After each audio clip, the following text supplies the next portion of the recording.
Mike, I asked Coach Morris about Zach Robinson going into his second year, and what did he feel like the next step is for him? What do you feel like the next step is for you going into your first full season at the start? Man, just getting better. Being better than I was last year, being better than I was yesterday and today.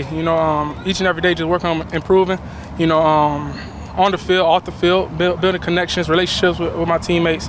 It's a lot of different aspects that go into that. In order for this team to have the season that we want to have this year.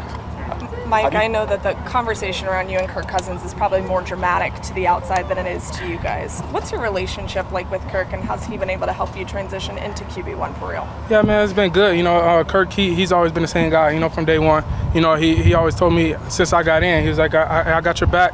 I told him I got his back. We support each other, and that's how it's always going to be. We're teammates. We want this team to win football games. What were some do's and don'ts Coach Morris shared either with you personally or with the team that he wanted to see during minicamp? Do's and don'ts. Do's and don'ts. Jumping offside. Technically. Well, obviously, yeah, you don't want no penalties. That's something that's really self-explanatory. But as far as on the field, staying up, protecting the team. That's the biggest thing that he talked about.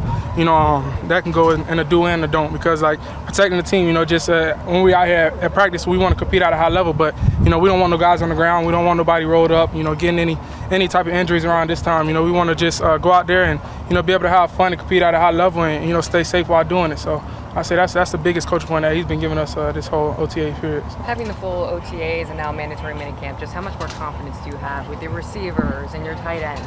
Yeah, I got a lot of confidence. I feel like, just those reps, that we get in each and every day, is definitely going to help, come game day. And that's the biggest thing that, I'm super excited about. Just knowing that what we were able to do, like with me and the receivers, in just 3 games, just knowing that now we got these reps in the off season, and practice and stuff like that, I know it's going to be 10 times better. So, Mike, after the last game, you said that this offseason would be critical to you and your development as a quarterback, but you didn't know what the regimen would look like. What did the regimen look like, and have you seen any results from that work in the offseason?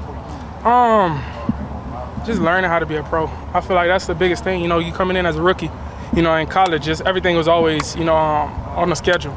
Your off-season program was on the schedule. You had to be in. You had these workouts, but now it's like whenever all season come around, it's on you. You got to know how to, be a pro. You got to know when you need to work out. The things that you need to do so that whenever you do come back for OTAs and stuff like that, you're ready.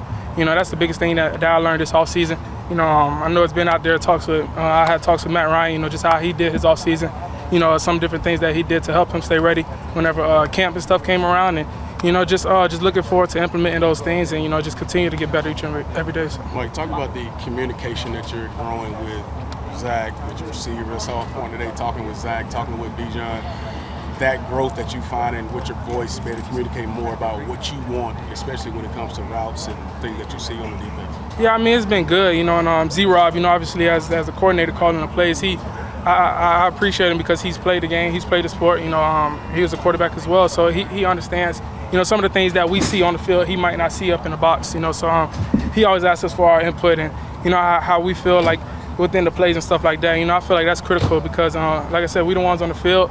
He's calling the plays, and he calls a great play. We got to execute and make it look good. If he doesn't call a great play, we got to make sure that we make him look good. And it's vice versa. That's how we work. As an offense. Always trying to put points on the board. So I feel like it's been good, and the relationship been good. So I feel like everything has been going smooth. What have you learned the most about watching Kirk go through last season? You got your opportunity, and then now going through what you got now. What did you learn the most from watching Kirk go through? Just how to be a pro. That just go back to the question I answered earlier. And Kirk, he's a pro, man. Obviously 13 years in the league. Going on year 14 this year. He knows the ins and outs, and he knows how to operate the offense at a high level. And I feel like I learned a lot of that stuff from him. How he operated the offense, how he took command of the huddle. How he talked about the things that he wanted whenever he was out on the field. I feel like I picked up on a lot of those things and able to implement it in my game as well. So, Michael, you got a Father's Day coming up. How has your father influenced you in your football career and as a person? Oh man, it's big, man. My dad, that's my hero. He did everything for me. Growing up, he was always my coach. But he wasn't no just player's coach. My dad, he benched me. If I ain't playing good, tell me I'm stinking up the field. Because he always wanted the best out of me. As a little kid, you don't understand that. You know, you're like, my dad benched me, like you my dad, you know. But just seeing how hard he pushed me, you know, it helped me get to this point I am. I'm here today. You know, I feel like I couldn't have got this far without him. So it's a blessing to be able to have him and somebody like that in my life. Mike, Favorite memories you could tell us about between you and your dad? Favorite memories, not the best memory, but my dad made me. I had an all-star baseball game. He was the all-star coach. All-star baseball game. I had to sit the bench, not in the dugout, but in the stands because I couldn't find my belt on game day. I could text my teammates, ask them could they bring a belt. They brought a belt. My dad said nah, because he was just teaching me discipline. You know, just you got to be able to take care of your stuff. Whenever game day comes, you got to have everything. You got to be ready. And I wasn't ready that day. And like I said, as a kid, you like for a belt. It's crazy. You know, I didn't even need a belt, but it was part of our uniform. So that's what he was just teaching me, small things like that I didn't understand, but I do now. But it was crazy. Mike, last year you had your locker next to Jesse Bates, very respected guy, obviously, in the NFL. What did you learn from those conversations, and what were those conversations like? Yeah, just always talking ball. You know, he's a student of the game. He always wants to know like what we see as a quarterback. You know, as far as going through our reads and progression and stuff like that to help him play better on the back end, so that he can have big time plays on the defensive side of the ball. And I feel like it was just a lot of things. He'll just come up to me on film like, why did you throw this? Was I not in a good spot? Did I not disguise this good enough? Like different things like that. And I'm always just telling him like, hey, I feel like if you do it like this, like as a quarterback, we probably looking at it a certain way, or just different things like that. I can break it down in so much detail, but I'll be talking forever. But how huge was that though? Like a guy like that right next to you, you can pick his brain. It was big, and then obviously like last year we would always do 2s versus 1s, and so I was always going against the one defense. So just going against him. How he flew around, just covering so much ground on the football field, it helped me out. Helped slow the game down for me. I know whenever he out there, I got to find 3. So he a great player. So. Mike, forgive me. I know you said don't ask about your golf game, but I'm going to ask about your golf game. So, Zach said that there are more guys on this team that play than any team he's ever been on. So when did you pick up the game, and how often are you playing with your teammates? I started like a year ago, and I try to go at least once a week. Yesterday was terrible. Don't ask about yesterday. Okay, fair enough. Yesterday was bad. I haven't played that bad in a while. It was bad, man. I don't even want to tell y'all. But yeah, there's a lot of guys that play. There's a lot of guys that play. We bond like that. We always, just spending time away from here. Outside of football, going out there golfing. We just having fun, safe sport, fun sport. What made you decide to pick it up? Because everybody was doing it. I felt like I was going to get left behind. Whenever I'm done playing, I might want to play. So I'm like, I need to learn now. Did you do lessons, or you just sort of go? I need lessons. I want the best coach though. So. How's Kyle Pitts' golf game? I know he golfs a lot. Oh, he can golf for sure. I think yesterday, he said his front nine was not that good, but the back nine, he said he went 1 over, a whole back nine. So that boy be hitting the ball. Who's the best player on the team, coaches included?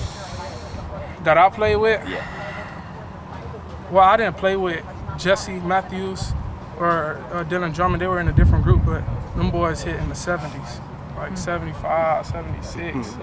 Jesse hit in the 76. I think Dylan Drummond, I think he hit in the 70s once, but he consistent low 80s guys. So them boys hit.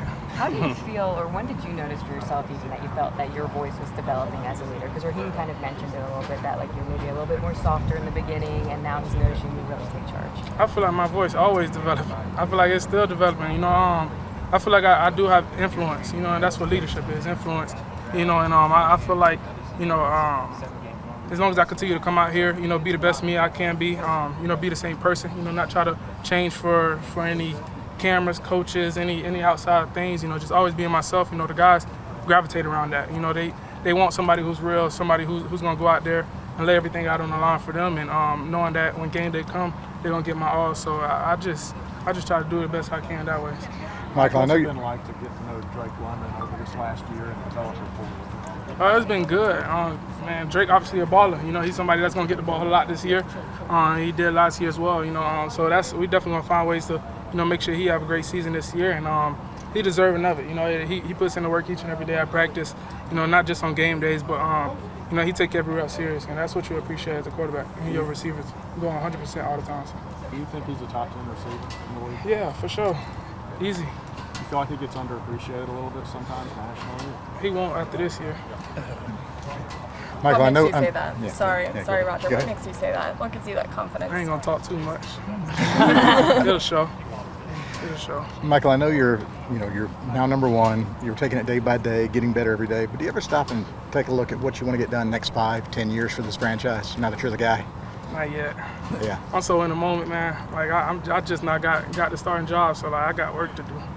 I got work to do. What was your conversation like when Michael Vick was out here and getting to talk with him a little bit? We talked about how everybody thinks we always meet for the first time. I think I met him like 4 times for the first time, as far as like interviews go and all that. But we talk about that. We talk about a whole bunch of random stuff. It's not always just football. He talked about his team. How he's adjusting to the coaching life. Told him to come golfing with me whenever he come down here again. But as far as football side, he always give me praise, and he said he likes what I'm doing, and he always just give me tips like just be myself. When they come out there, you get the talks, oh Mike, Vic, Mike, and it's like no, I'm not him, and he's not me, in our respective areas. But obviously he was he did a lot of great things that changed the sport, and how it's played today, and everybody is super appreciative of what he did for the sport, and I don't got the running abilities he got, but I'm gonna throw that ball. What is it like having Bijan Robinson as an option on your offense? Bro, it's crazy. I don't know. I don't even know how to explain it. Like, if he touched the ball every play and the defense knew every play, like, we still gonna make big time plays. Like, he's just that guy. Like, he's a guy that when you go to like a little league game, and it's always that one kid that stand out that never get tackled. He score every time he touches the ball. That's him, but in the NFL. So think about that. Like, he do like unreal stuff like I never even seen. So like, man, he's a special player, and as many times we get the ball in his hands, we're gonna do it. So. Thanks, guys. Thank you.